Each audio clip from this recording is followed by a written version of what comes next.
DRC.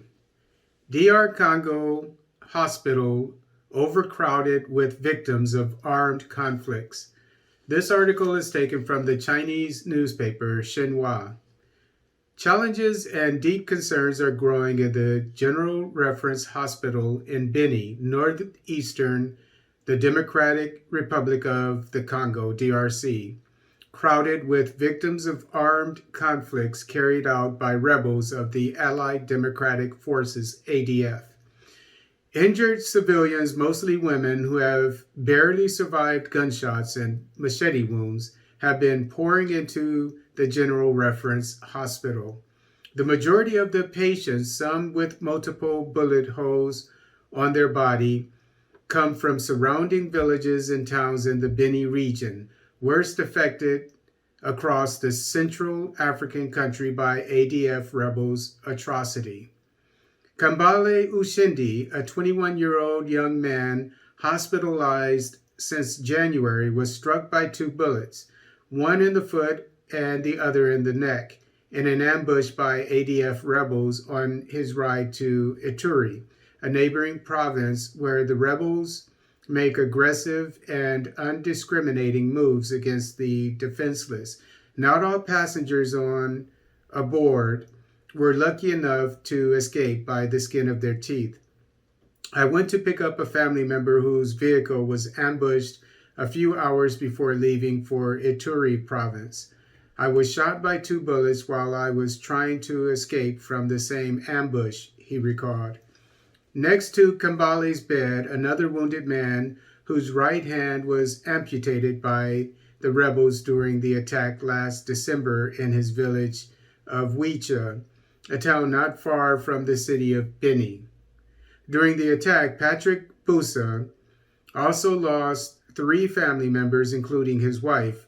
We were surprised by the attack in the middle of the night in our village. The rebels fired several shots and started massacring other people with machetes, said 41-year-old who managed to crawl his way out despite his injuries. Our vehicle fell into the ambush of the ADF rebels on the road to the city of Komanda on the border with the province of Ituri. Our vehicle was burned a few minutes after the driver was shot dead, testified Justin Paluku, another injured person who has already spent a few weeks under treatment.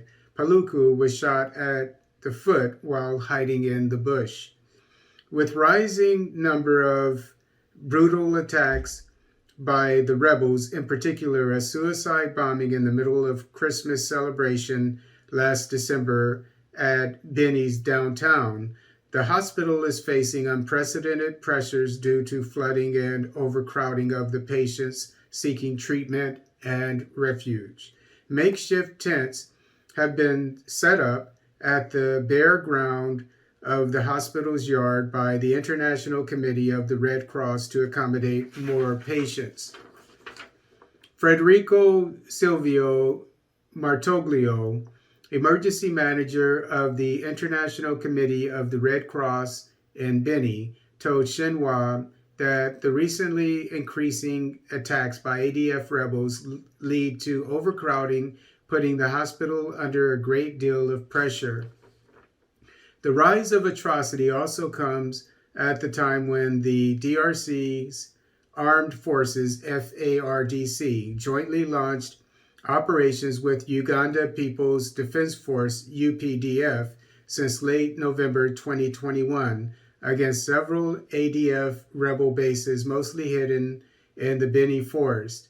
Since the start of joint military operations in Beni territory, several ADF rebel bases have been demolished, with hundreds of rebels neutralized or captured, according to the 2 armies. In January 2022, the UPDF announced the second phase of the joint operation and began deploying the Ugandan soldiers to the battlefield in the Ituri province, further advancing on the ADF rebels, which is suspected to be an affiliate of the Islamic State.